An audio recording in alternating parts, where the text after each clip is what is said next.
Hello explorers and welcome to another video. Today we are going to talk about Ceph and predicting when our hard drive's gonna run out.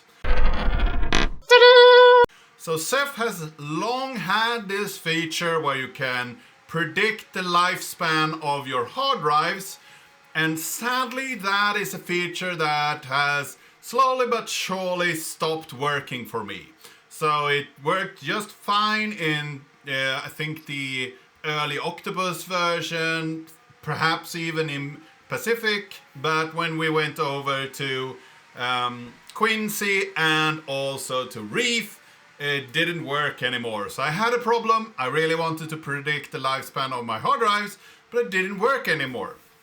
And I was talking to a bunch of people at Cephalacon, and there were other people that wanted that feature to work as well. So I haven't had that for a while, but if we move over to my screen here, I have my drives, and then if I open up here in my test cluster, you see that they are all good. So now I can predict my hard drives and check if they are good. The GUI isn't perfect because you send in two different values for before and after. Sadly, they are showing one of them as NA because it is missing.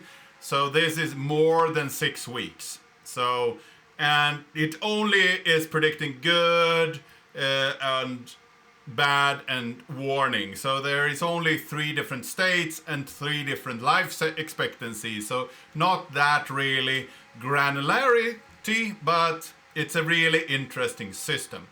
And I have trained model for this. So there is a model and I have trained it on data from Backblaze, because they are giving out this data of when their drives failed for a lot of time. So you have data back to 2008, I believe. So there is a lot of data there that you can train your models on. So I have used their data and written some code and created a model. I have been inspired by work that Red Hat has done. So I've taken some of their work in order to train these models. So we're going to go through it, but know that most of it comes from research papers at Red Hat. So if we jump over to the second tab here, we can see that we have this research here from AOICOE and it's Ceph drive failure. And here we have hard drive failure prediction using the Backblaze data set.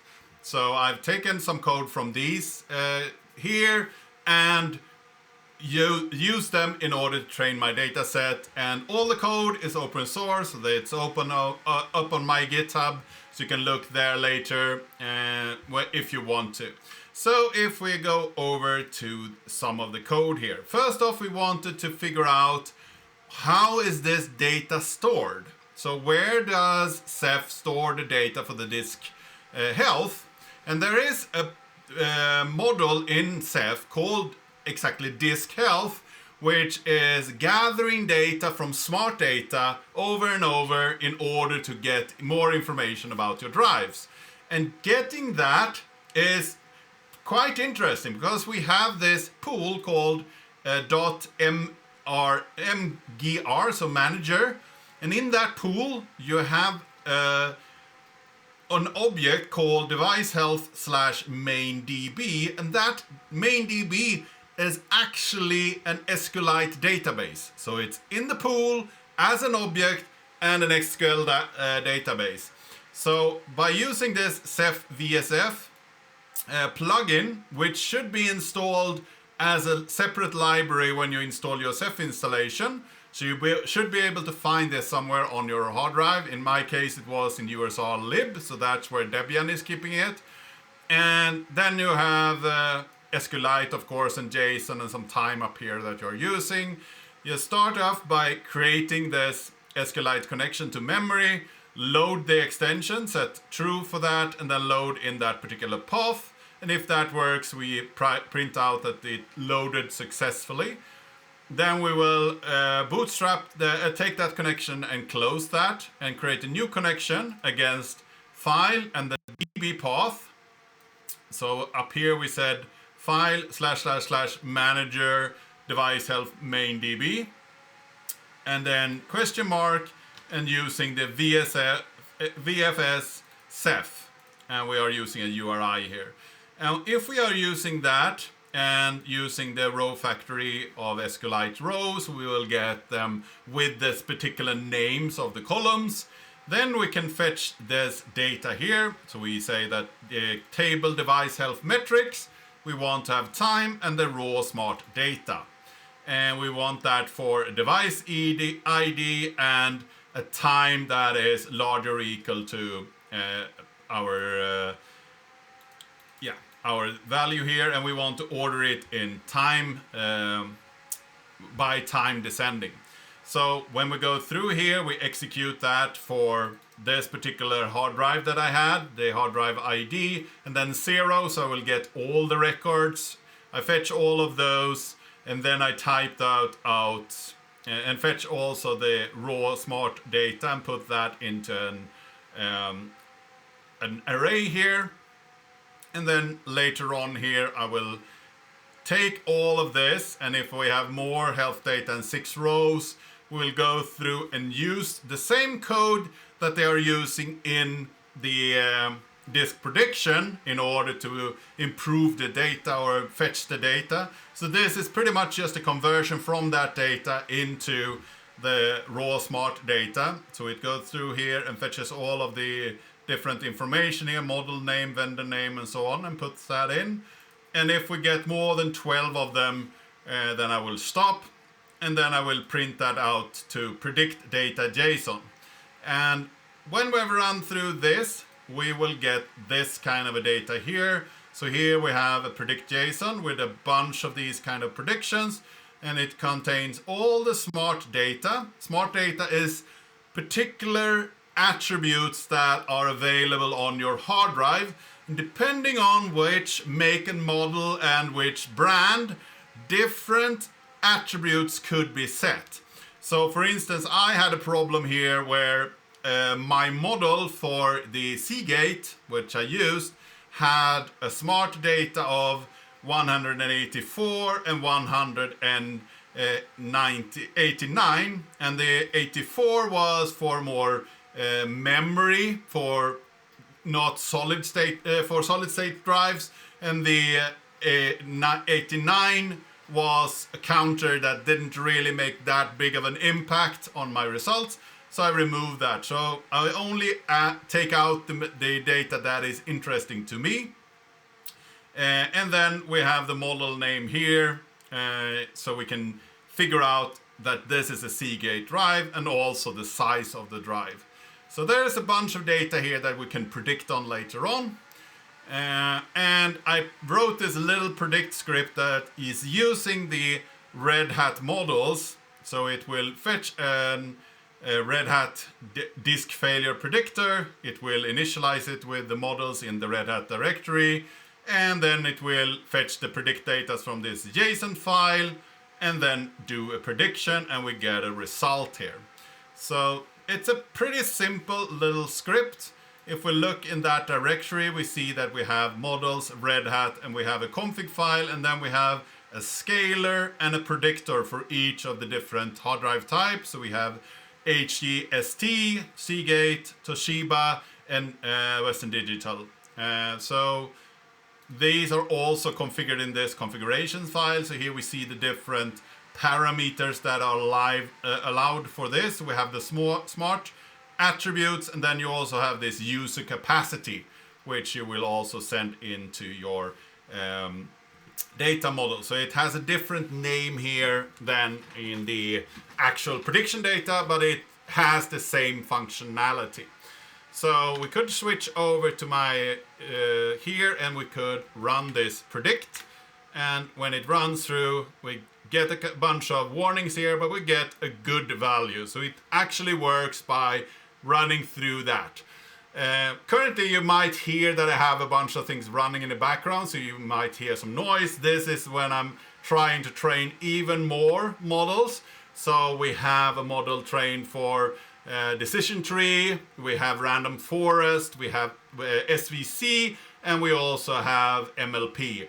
And the different ones, decision tree is pretty much you create a large tree that is just giving you a decision. So if this value is larger than this value, go in this direction. And if this value is larger than this value, then go in this direction. You have probably seen it in these kind of charts where you follow through and try to debug something that you just say, is this true or false? And then you go to the next step. It's similar to that. When it comes to random forest, you have a bunch of these kind of trees that are a little bit different, each of them, and then you run through all the different trees, and then you get a consensus somewhere in the tree structure. So if you have 100 trees, perhaps 60 of them feel a particular way, and that is the consensus of that random forest. Then you have SVC, that is something that is using a more of a mathematical formula in a 3D space or 4D space, depending on how many parameters you have. You have that many spaces, and then you're trying to figure out the closest point in this space where the data actually is and the prediction is. So depending on all the different parameters, you can look into the space and find a value.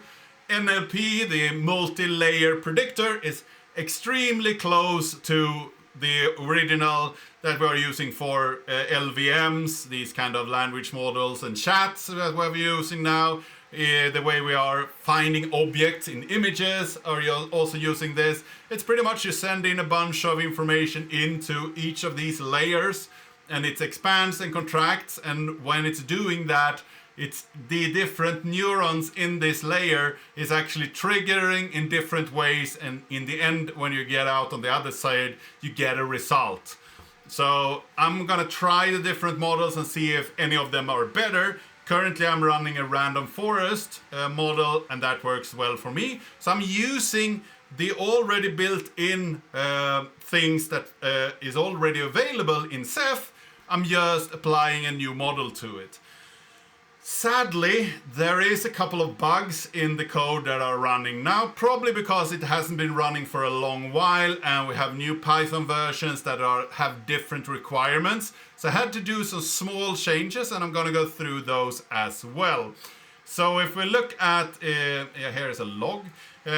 Here we have the small changes I had to do. So in the module, in the Ceph manager disk prediction local, in the model file, I first did this little change. So last predicted, if that is not a string, in this case it wasn't a string because it was none. So if it wasn't set, then don't print this debug statement. Then I removed one issue. The next issue is the values that we put into the GUI, so we can decide on an interval how often you should predict. Usually it's about a day. But I set in 600, for instance, to have a shorter interval so I could actually see that something happens. And when I changed that, that was a string. So I had to make a float value of that for it to work. And the same goes for the sleep interval. I changed that as well. And then I had to change that to a float. So very small things, but I guess it worked in older Python version because it could just infer what should be a float or something like that and handle it anyway. But in this case, if it is a string, you need to actually specify that you want to convert it to a float. Next up, I also had a drive called ATA ST, that is a Seagate drive. So any drive that starts with an S, it sees that it is a Seagate. So there is an array with the different models that it looks at the model number or the vendor number in order to figure out what kind of drive it is. So one of my drives had ATA before the S, so I added that to my list as well. Next up, we have a curious one. This is a thing that is trying to reshape a value or a disk array of all the days that we want to predict. And the big part here is that it wants to remove anything that is not a smart data. So we saw this user capacity. We don't want that to go through. And sadly, that did not work because for some reason this view statement here will take all the attributes anyway.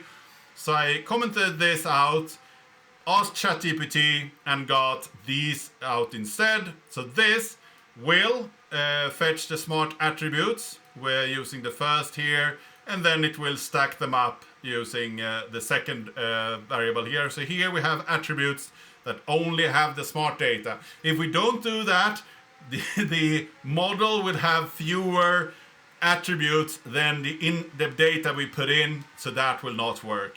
Those were the big changes. Then they had typoed determined, so I changed that because it looked bad in the output. But the main parts were only this little thing that was failing for me, and also that some of the values needed to be cast to a float or an integer in order to work with the rest of the code. So by doing these small changes, we ended up with a working model that now can predict the life expectancy of my hard drives. So the last part I want to look at is the training script. So here I have something called the disk predictor trainer on my GitHub.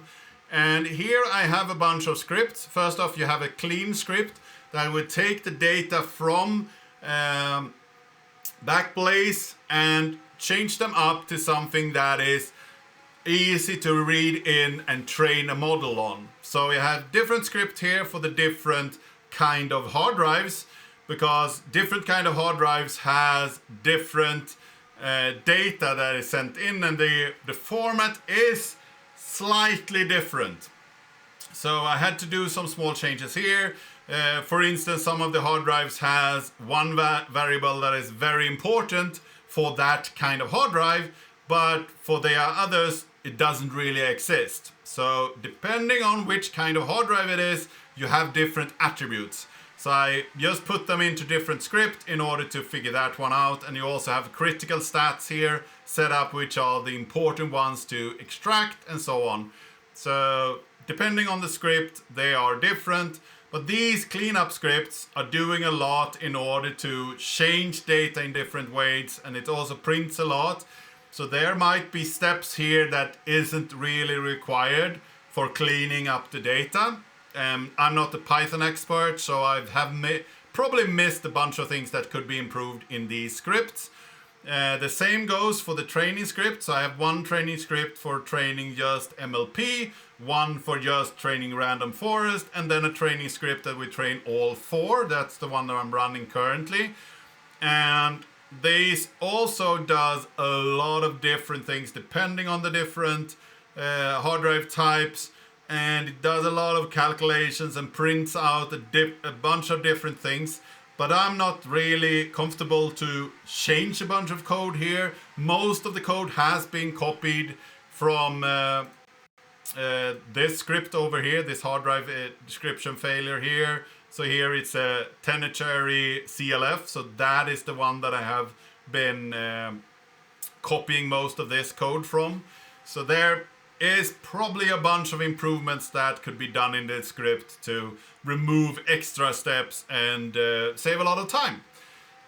So this was what I wanted to cover today. I hope that you found this interesting. I hope that you learned something today. If you liked this video, give it a like, share it with your friends and colleagues. If you want to support the channel, there are affiliate links and donation links in the description down below. If you have any comments or suggestions, leave those in the comment section down below. If you haven't subscribed yet, please do that. And I really hope to see you in the next video.